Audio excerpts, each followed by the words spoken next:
Coming up on today's episode of the Salesman podcast. As salespeople, we tend to be focused on the here and now, right? We're trying to hit our numbers for the month or the quarter. And everybody that says no, we just throw them over our shoulder and keep going. And all of those no's could be a yes in the future if we just stay in touch with them. Hello, Sales Nation. I'm Will Barron, host of the Salesman podcast, the world's most listened to B2B sales show. If you haven't already, make sure to click subscribe. And with that, let's meet today's guest.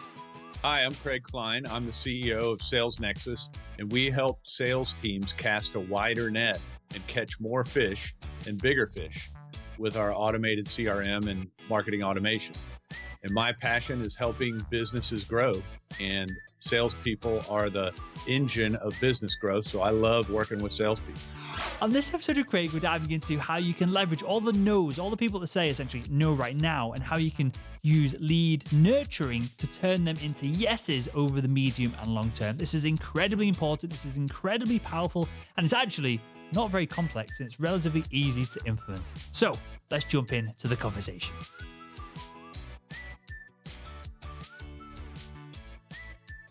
What is lead nurturing for someone who has never come across that term before? Yeah, great question. Basically, it's just staying in touch with all of your leads, As salespeople, we tend to be focused on the here and now, right? We're trying to we're trying to hit our numbers for the month or the quarter. And everybody that says no, we just throw them over our shoulder and keep going. And all of those no's could be a yes in the future if we just stay in touch with them. So who is this for then? Is this for, because there's many people and many shades of sales that listen to this show, even though we tend to cater towards people doing higher deal sizes. Is this for account managers who want to perhaps grow the cash flow from an organization, kind of land and expand, that kind of approach? Is it for the individual who's spamming cold emails day in, day out, an SDR or someone like that? Is it for someone in between who's perhaps doing customized content for outreach, but then again, as you described, throws the nose away and never comes back to them? Who is all of this for? That's a great question. And it's really for all of those little niches, you can imagine in a very big organization that has all of those roles. Every one of them has a lot of people they need to touch, but only a few they can really focus on at any one time. And so lead nurturing will keep you focused on the ones that you're not paying attention to. And in a big organization, it can help move a cold lead that the SDR didn't engage with up to the next level, to the account manager or whatever, automatically. Sort of the customer can raise their own hand. And in a small business, there's not as much distinction there. And it's just basically about keeping your brand in front of these leads, no matter what happens. And if you had to kind of gun to head come up with a end goal for lead nurturing, is it to close the deal, or is there more stages to it of perhaps it's to get someone who is re-engaged on the phone? What would be the end goal of all of this? Yeah. Well, I think if we're talking about salespeople, then it's to get them re-engaged with the salespeople, right? So in an e-commerce business, you might use lead nurturing to get people back to your website to place an order. But if you're a business that requires human-to-human contact to do business, then that's what it's all about. You create the lead nurturing to get them back on the phone with your salespeople. Perfect. Well, I think we've framed this up well now. So let's dive into some of perhaps the practical elements of this. And the answer is it depends. I appreciate that. It depends on the niche, kind of deal size, and everything else that goes along with the complex world of, or the world of B2B complex selling. But what does this look like practically? Because there is people on the social selling front who are saying, well, all you've got to do is retweet a couple of tweets and you're engaged and you've got brand and you're building your kind of know, like, and trust with individuals. I'm not kind of sold just on that specifically. There are people on the other end saying you should only email insightful content and try and have conversations and get people on the phone and go that front. What does it mean to lead nurture, perhaps a B2B sales professional who's selling, I don't know, a monthly payment service or piece of SaaS software? What does it mean to kind of lead nurture the initial no's? Yeah. So I think the important distinction is we're not talking about a marketing function really here. A lot of businesses try to get this to be a marketing function, it doesn't really work very well, because it only really works if it's really tuned up with what's happening with the salespeople, right? So, in other words, you mentioned SDRs earlier. So I'm an SDR. I'm on the phone with a lot of people. Could be using social and search ads and radio ads and who knows what else to get leads on the phone with me. But then when I talk to them, I've got a certain set of questions I'm going to ask them to sort of qualify them, right? We all do that. And those little details really make all the difference in the world, right? I learned that you're either a big account or a small account, or you're working with this competitor or that competitor, and other particulars that help me position my company with you, right? So if I can capture that data and then have some series of automated messages that's going to go out to those people that's specific to what I've learned about them, the effectiveness is just through the roof. I mean, typically what we see is just putting a simple, not a multi-tiered, very nuanced campaign, but just a simple, we're going to stay in touch with them via email type of campaign in place. Within 6 months, a typical sales team will see a 10 to 20% uplift in sales, because it's just, we all know this, right? Intuitively, we get a lot of no's to get a yes. But most of the time, the no's are not a hell no, I don't ever want to do business with you. It's just, now's not a good time for me. I don't have the budget. It's not in our cycle right now. We're going to look at this 6 months from now, whatever, right? So all you got to do is just be there when it's time for them. And you've already made the relationship, built the relationship in the sales process. Let's use that and extend it. So is it fair to say what we're trying to do here is stay top of mind? Yeah, exactly. So what do these emails look like? And again, I know the answer is it depends, but to give the audience something to practical, a framework, a template to go at here, what would those 2, 3, or 4 emails look like? And then when would they come after the initial no? Would it be a week, then a month, then 6 months? How does that cadence look? Yeah, I think the frequency just depends on your market and your buy cycle, right? So in some businesses, it might be, an email every day for a couple of weeks or something, in most B2B situations, it's probably not that frequent. It's more like maybe once a week for a while, and then you space it out a little more, right? And to your other question, the email itself, that's where most people get hung up. It's hard to do that. It's really hard to write an email about your own business that doesn't sound like a sales pitch, right?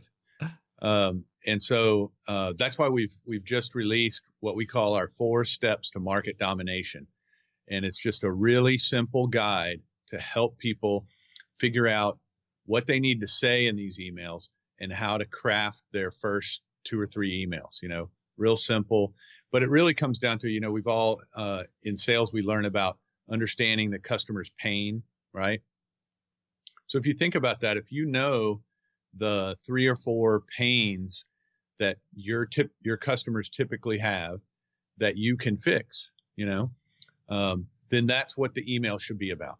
Like the subject line should be, do you have this pain? And the body of the email is, if you have this pain, here are some symptoms you may be dealing with, and here's how you can fix it. Click here to, whatever, download my PDF, watch my video, et cetera, et cetera.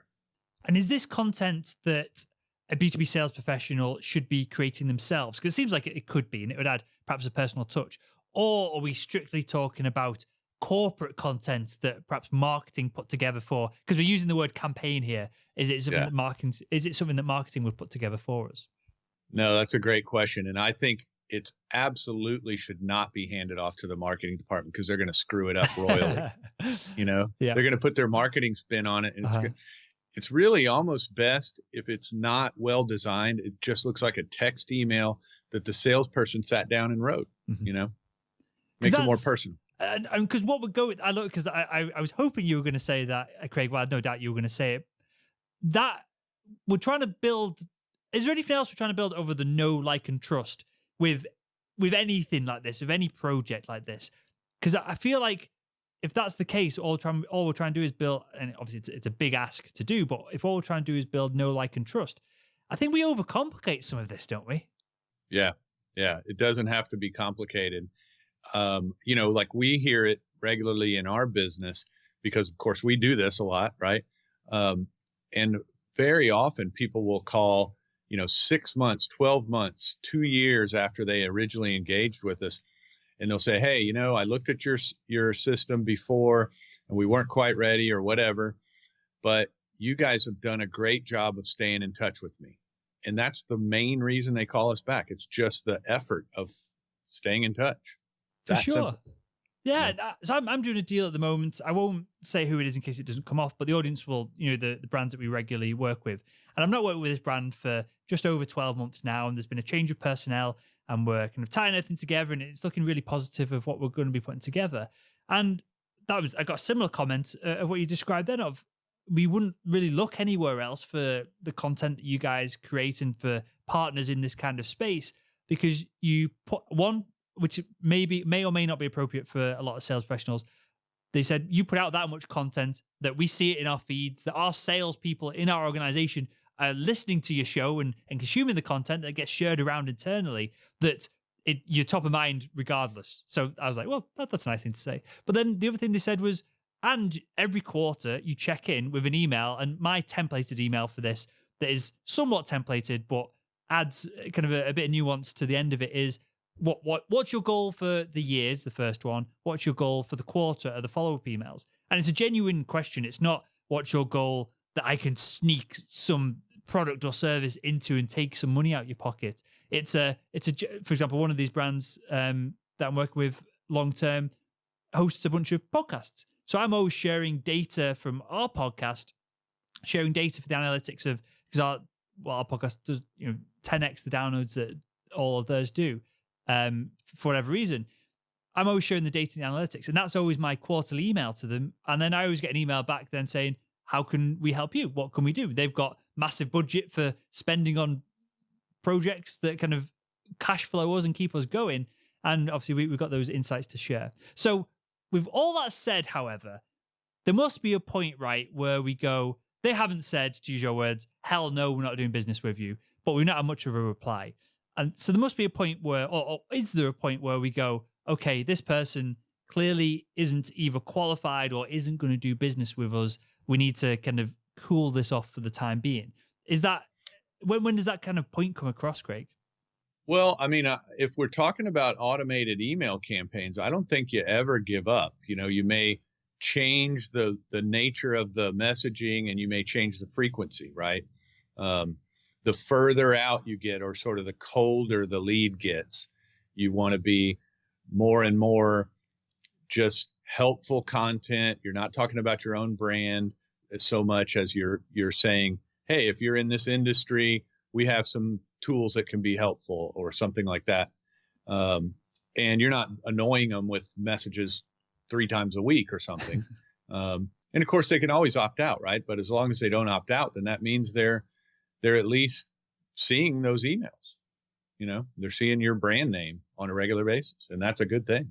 So in that case, and I'm thinking now from a B2B sales professional who wants to either do this, and I won't put words in your mouth, this is what I recommend, that most things in sales, it's typically better to ask for forgiveness rather than permission, especially if it works. You only have to have one big win out of 3 or 4 experiments and you hit your target, and the rest of it is kind of forgotten about. That's my experience in B2B sales as a sales professional. But I'm thinking here from the perspective of the B2B sales professional who perhaps wants to sell this to their sales leader, their sales management. How do we measure whether any of this is successful if it never ends, if that makes sense? Sure. Well, of course, most systems that automate email communications like this will give you lots of analytics that will tell you, who's looking at it, who's clicking on your, looking at your content and things like that. And so that's a big measure of how things are going. And the way we teach sales teams to do it is, when a prospect or a past lead, or what it could, to your point earlier, it could be a current customer, but you're sending them emails about additional products and services that you have to offer and things like that. Either way, when that customer or potential customer gets that email, imagine the busy world that we all live in and how we interact with our email. We look at our inbox and it's like, oh crap, I got to go through all this stuff, right? So I just go in there and I'm deleting stuff as fast as I can without even looking. So if somebody actually reads your email and then clicks on the link to go do something, download something, visit your site, watch your video, whatever, that's a really strong sign. In a B2B world, they're saying, I have a problem and I'm interested in solutions around whatever you just sent me. So it's kind of like them raising their hand and going, you should call me right now. And so that's where we teach sales teams to start, is just start watching for the clicks and then pick up the phone and call those guys and just reference what they clicked on. Hey, I noticed you downloaded our, competitive comparison or ROI analysis or whatever it is. And it just starts a very warm conversation with what was otherwise a very cold prospect, right? And feel free to mention Sales Nexus here if appropriate, or if there's any other tools. But how do we strike the balance here between being a complete psychopath and just staring at a screen waiting for notifications going off every 4 seconds, which I've found myself falling into the trap of this especially when I'm only doing 2 or 3 large deals for the year versus, if I'm doing 50 deals for the year, the numbers kind of blur into the same thing then. But if I'm only doing 2 or 3 deals, I could sit there all day, track, reply, call on the back of instantaneously being thrown up notifications. How do we balance that? Again, whether it's a tool, whether it's just habit or whatever it is, how do we balance that between not being in somewhat real time? Because clearly there's a benefit to doing that. Yeah, that's a good question, and I think that I would answer that the same way I would respond to a new salesperson that I hire that tells me, well, I'm going to spend, an hour or 2 every day going through LinkedIn and prospecting that way, when they also have a list of people they need to call, right? I'm going to say, no, don't waste your time there. Get on the phone and call the people that are in your pipeline, right? And that should always be the priority. The way our system works is we try to make that front and center. And then as people are getting those emails, the salespeople kind of don't even know about the emails. They're not even part of the campaign at all. It's just happening. And then in real time, they'll see on their call list, a new person will show up. Hey, this guy just clicked on something. Here's what he clicked on. Pick up the phone and call him, right? So I don't think it should be a distraction from your pipeline. That's for sure. It's definitely secondary to that. But on the flip side, if you're able to make those calls typically in B2B, what I say is 2 to 4 hours of when they click on it, then you're going to see some really great results, because it's still going to be top of mind, But if you let me go home, have dinner, spend time with my kids, go to the soccer game, watch a football game, and sleep, and then call me the next morning, I'm not even going to remember looking at your email, right? Yeah. So there's a balance in there, and it depends on the industry, of course. Sure, and there's some experimentation to go on with that. I know. The reason I asked that from a personal sanity perspective for myself, because I can I don't know whether it's how my brain is wired or what it is, but I can get addicted to pop-ups and notifications. And for context, I literally don't have emails turned on my phone. I only check my email 2 or 3 times a day now. And I find, kind of going off topic here, but I'm much calmer, collected, and able to deal with incoming emails. And no one's you said it perfectly. No one's that bothered about an instant response, because they'll call customer services if there's an immediate issue, right?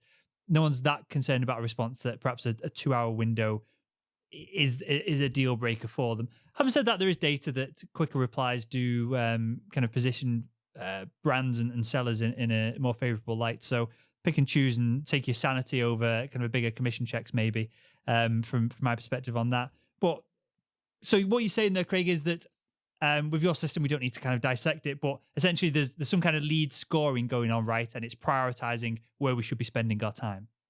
Yeah, exactly. And again, to your point, it's very dependent on the industry and the business. Some businesses, 30 minutes is too long, But for the most part, in a B2B situation, you got a few hours. Now, I'm referring to somebody clicking on your email. So this is somebody that was already somehow in your pipeline and just went cold or something like that. Um, when you're talking about a new lead that just converted on your website, that's a whole other animal, and that should be much faster. Right? Sure. Sure. Okay. So with all that said, we've only really talked about email here. The audience know my thoughts on what the industry calls social selling and how effective that may or may not be. I kind of won't kind of taint the conversation here because I want to get your thoughts on it. But should we be taking an omni-channel approach here? Should we be going down multiple routes and multiple touch points to nurture someone, whether that's phone calls or emails or social media or seeking them out at events? And I'm not necessarily talking about in an ideal world here. I'm talking in the life of a busy B2B sales professional. Should we be focusing on email or should we be trying to do everything? Yeah, that's a good question. And I think it depends on the scale of the organization, right? There are some businesses that have a lot of resources or maybe just the people in the business are very tech savvy and they can manage 6 different systems, and it's not a problem. And that's fine. But I think there's a lot of other salespeople that quickly get very distracted and overwhelmed, and they're kind of not clear on where their priorities should be when you give them too many different sources of input. So you got to be very careful about that, I think. The benefit, first of all, I should say, social's great. And I think where I've personally found it the most useful is where it augments the relationship, right? I've never been tremendously successful at initiating new relationships on social, other than getting connections or something like that, but not generating leads. Sure. But where we have a lead, like for instance, one of the cool things our system will do is I put your lead in my system and then boom, it finds your LinkedIn and all that, right? So now I can go check you out on LinkedIn, send you a connection request. And when I pick up the phone, I'm a little more informed, right? That's great. I think that's well worth it. The benefit of email is that it's, number one, so affordable, right? It's really, when it comes to advertising, it's the least expensive thing you can do. It's also eminently measurable. So it lets you really test and measure things and adjust and really dial in your messaging. And that's the way we use it now is of course, we do tons of lead nurturing, but we also, anytime we have new campaigns and new ideas we're playing around with, we test it with email first, test until we get the landing page optimized and messaging and everything. And then we start spending money on other advertising platforms because it's just easier to do all that with email. Easier and faster, really. What are your thoughts, Craig, on this email that I get regularly? And I think it scuppers what we're talking about here, which is why I don't like it, which is what we call a breakup email, essentially on the lines of, hey, I see you haven't replied to my previous 54 emails and voicemails. I'm assuming that you don't want me to contact you anymore. This is the last message that I'm ever going to send you, and then they send you a message a week later. But what are your thoughts on that as an email? Because again, it kind of goes against what we're saying here in this kind of conversation so far. Yeah, I don't see that as being that effective for the same exact reason. I don't want to break up with you. What I want to say is, hey, I understand that maybe right now is not a great time. So I'm going to stop. Maybe I'll stop calling you and bothering you on the phone, but I'm going to keep sending you helpful information. And if you don't want to get it anymore, just go ahead and opt out. Right. That's the approach we take. Now, that being said, we do use the approach on the phone sometimes where we call it firing a customer. Right. So when a lead comes in through the website and we just can't get them on the phone after a while, we'll tell them in that last voicemail, hey, this is the last time I'm calling. And it works. Sometimes they'll call back, but it doesn't mean we're going to stop sending them emails. Sure. So we don't want to sever all ties, right? That's the kind of message. Yeah. So yeah, something you mentioned here, and I'm intrigued to this. I'm sure you know this relatively inside out with your business, right? But we don't need to go too far into the weeds because this is something that marketing and other people, hopefully with our organization, have got a kind of finger on the pulse with. But you mentioned the word opt out. So how does that work for a B2B sales professional when they are using an automated tool versus if they are just sending these emails. Perhaps they've only got 2 accounts they're going after this year, and there's 5 people within each account, whatever the numbers are. But the numbers are low enough that they're managing this on a spreadsheet or calendar reminders to send a follow up. What does it mean to opt out? What's the, I don't know, the legality perhaps behind that, and do we need to allow people to opt out if we're just sending them one-off bespoke emails in a non-automated chain?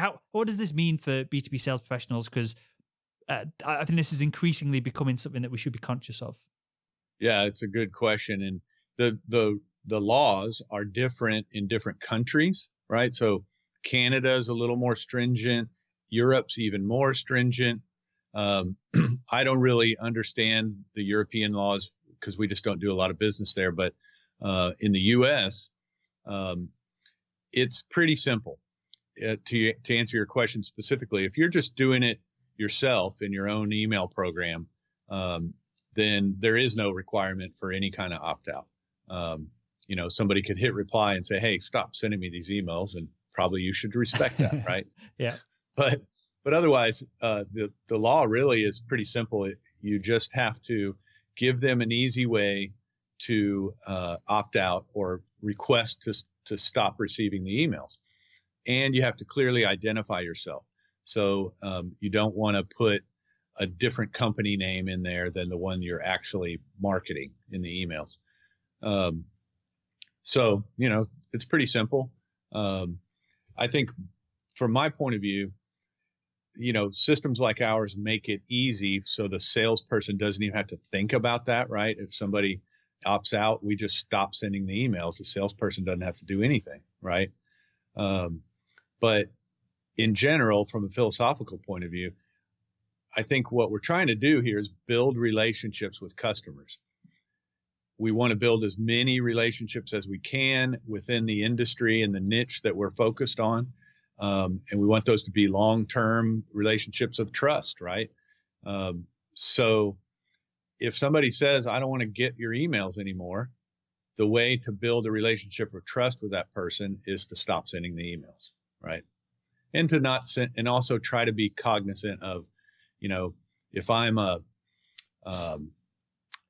if I'm an electrical engineer, I don't want to see all your emails about mechanical engineering, send things that are relevant to me.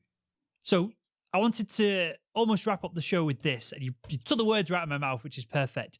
Of if we had a battle going on between marketing and sales over who's going to drive the most revenue, is sales' biggest competitive advantage that perhaps we don't take off, we don't lean into as much as what we should do, is the fact that we can sub-segment down into, well, this person is same organization, perhaps doing some account-based selling. This person's C-suite, they're interested in this. This person's in finance, they're interested in this. Perhaps there's 7 people that we need to get in front of to win this complex deal over the next 12 months. Is our biggest competitive advantage against marketing, again, something that perhaps we don't lean into, is the fact that we can sub-segment and go into the different niches and interests of all these individuals. Yeah, absolutely. Just those little details make all the difference in the world. If you had, just as you said it, if you had a different series of messages for the CFO versus the COO, you can imagine those messages should be very different, right? And they'll be so much more effective if they are, right? And final thing on this, for the new salesperson who's listening, because I poll the audience regularly, and obviously the new salespeople graduate into not so new salespeople, so it's difficult to keep track of it. But there's always, say, 20% of the individuals that listen to this show are within the first year or two of B2B selling. So with that, to put ourselves in their perspective of perhaps they don't have insights for a CFO because they've never spoke to a CFO before, and this is the first person they're doing business with, or perhaps it's the 4th person, but they've not had any replies from the first 2 nurturing campaigns, and so they don't want to just kind of copy and paste because they're not sure if it's being effective or not. Where can we go? Who can we ask? And where can we find insights, useful content, and things to put in these lead nurturing emails and kind of other contact points? Where do we, rather than just assuming that it can come straight out of our head, how does the new salesperson put all this together? Yeah, that's a great question. And again, that's why we created our 4 steps to market domination, is because that's the biggest challenge in doing this for most salespeople. Um, and so really it comes back to it doesn't have to be complex. If you can just write down the 4 or 5 problems that that person you're trying to speak to probably has or might have, that you can address through your company, your business, your service, um, then that's what the email should be about. Just and probably you want to, for salespeople especially, we want to really steer away from, hey, do you have this problem? Because I got a great Mm. solution, right? It's not that. We want, do you have this problem? Because if you do, here's some helpful tips that might help you better diagnose it, analyze the cost of different solutions. We're trying to be just helpful, not selling anything, because we're not using the email to sell. We're using the email to know that right now you have the problem and I can help you, right? We're getting them to raise their hand.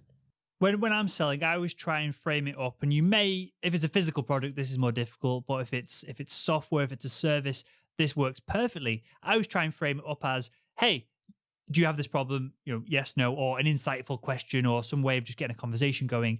And then I tell them the solution to the problem of, it's not rocket science. There's very few secrets in industry and in the B2B, especially in the enterprise world. People know what they should be doing, but I tell them how to solve the problem. And then 8 times out of 10, they go, I've not got time to do that, or I can't be bothered doing that. I'll hire you, I'll buy the product service, because that's the problem solved. And that's how I engineer this in my own brain. Yeah. I'm not the brightest, so I have to come up with frameworks for things like this, Craig. But that's how I go about doing it. Does that sound about right? Yeah, absolutely. I mean, I think maybe some of us have this a little bit of a resistance to that approach because we're trained not to give away free consulting, Mm. um, but I think that's what works. You want to express your expertise about a subject because that gives you credibility, right, and creates more trust. And then what you're selling is really not the the expertise so much as it is being able to implement a solution that the business could take advantage of right away without having to figure it all out themselves. I love this. So for context, if Richard Branson emails either one of us, we're going to reply, right? But the Yeah, Richard maybe. Branson, well, I would. I'd be made up. I'd be over the moon, and I'd assume it's a mistake, and there's a different Will Barron he's going after. That's how far I'd go down that line. But with that said, someone, whoever's at the top of the industry, a thought leader within our space or a space that we're trying to break into, whatever it is, we're gonna reply instantly. We're gonna be excited about it. But if I think now, so my background is medical device sales. I know a few surgeons in the colorectal and urology spaces that I would recognize their names. But I used to sell to gynecology, sell to other places as well. I used to sell to electrobiomedical engineering. So it'd be all the compute hardware that would go along with the endoscopes that I'd be selling. I don't know anyone who's a thought leader in that space, but there must be thought leaders there. So if they emailed me, I perhaps wouldn't reply. But then if they email me 2 or 3 times and allowed me the mind space to show that they were credible, it might be, oh crap, I should have replied to this person from the get go, but I didn't give them the opportunity because I'm busy, right? Everyone's busy doing different things. So it's almost like, how to describe this? Does this make sense, Craig? It's almost like you could be a superstar in the space in the industry. If they haven't heard of you, you probably need those 2, 3, 4, 5 emails just to break through any of the noise. Sure. Yeah, I mean, right. That's a marketing 101 principle, right? It takes whatever it is, 3, 4, 5, 7 touches, but for a brand to really connect with an individual. And so that's a huge part of what these emails are doing for you. Someone said it on the show recently. I can't remember who said it, but essentially they were trying to equate love with just impressions. In that, you see your mum and dad that much when you're a child, and you don't see anyone else, and they help you out. Those number of impressions essentially generate love. And it's exaggerated slightly, but I do think that is a real thing. I know people listen to the podcast; they'll listen 2, 3 times a week over the course of a year, and I tell anecdotes and stories and different things from my personal life that kind of relate. I meet them at a conference and they feel like they know me, right? So I feel like perhaps it's slightly more. Well, no, I was going to say email's slightly more passive, but it's probably not because I'm not engaging with these individuals one on one. They are just listening and just taking it in, so it's pretty much the same. Yeah, no, I think that's a great analogy. I think also it speaks right to the sort of line you don't want to cross, right? If that's what you're trying to do, every email you're sending out is a little bit of love you're sending to the customer, right?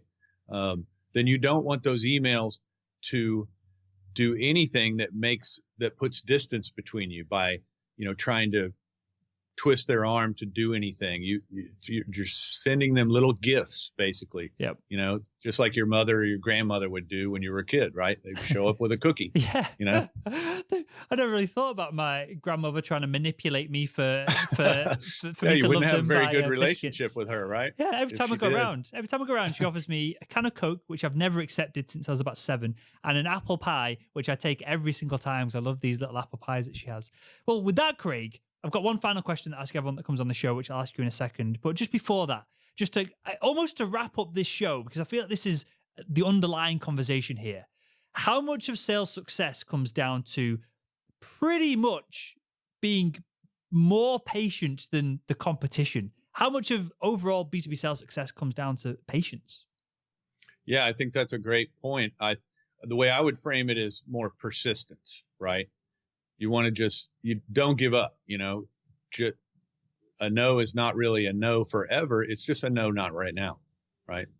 That makes total sense. And that will be a quote from this episode, be plastered all around Instagram and LinkedIn after the fact. And with that, Craig, I've got one final question, mate, to ask everyone that comes on the show. And that is, if you could go back in time and speak to your younger self, what would be the one piece of advice you'd give him to help him become better at selling?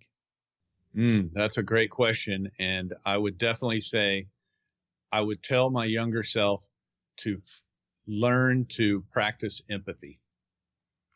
When I learned to really try to understand my customers and just people in my life, rather than thinking about myself and my own needs, when that switch flipped in my brain, years ago, that's when everything changed.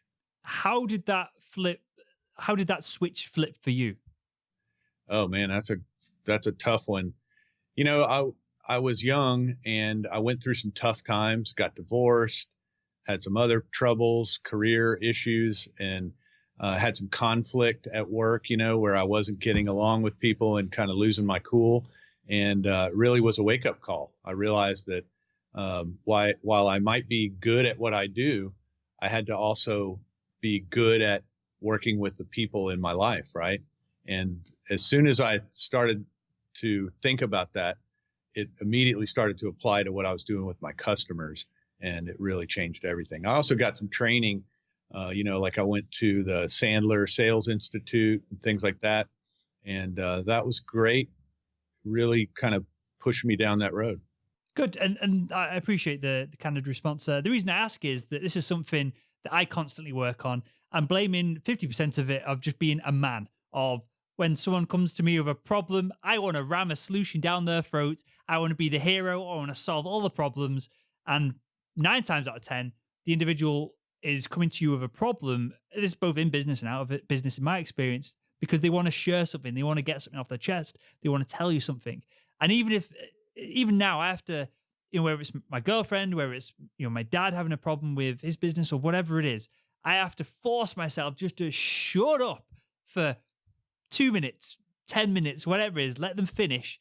And then clearly you can make a better judgment and you can help them because you've got context of the whole scenario. But when I was younger, and when I say younger, I mean like a year ago, I would just immediately want to just jump down people's throats with, here's the answer, here's the solution. And so, I'm working on this at the moment. And so that's why I wanted to ask yourself. Awesome. Greg, I appreciate that, mate. And with that, tell us a little bit about Sales Nexus. Tell us a little bit about, or tell us where we can find the 4 steps to market domination. And then tell us where we can find out more about you as well, sir. Sure. Yeah. So you can go to salesnexus.com, and that's where we have the 4 steps to market domination is right there on the homepage. And just in general, Sales Nexus is a CRM and a marketing automation solution, all in one easy to set up and customize tool. And we work a lot with medium-sized B2B sales teams, 10 to 100 salespeople, where they don't have the marketing staff and the IT staff to babysit 10 different pieces of software. Our system's just simple and easy, and it does the kind of lead nurturing that we've been talking about. Perfect. Well, I'll link to all that in the show notes to this episode over at salesman.org. And with that, Craig, I enjoyed this conversation, mate. I feel like we've distilled this down to I don't want to say simple process, but an uncomplex process. And that's really useful for the audience. So I appreciate that, because that's down to you as opposed to me. I try and overcomplicate everything I possibly can. So with that, Craig, I want to thank you again for your time, your insights on this, and for joining us on the Salesman podcast. Yeah, well, thanks a lot. It's been a lot of fun. Really a lot of fun. Thanks.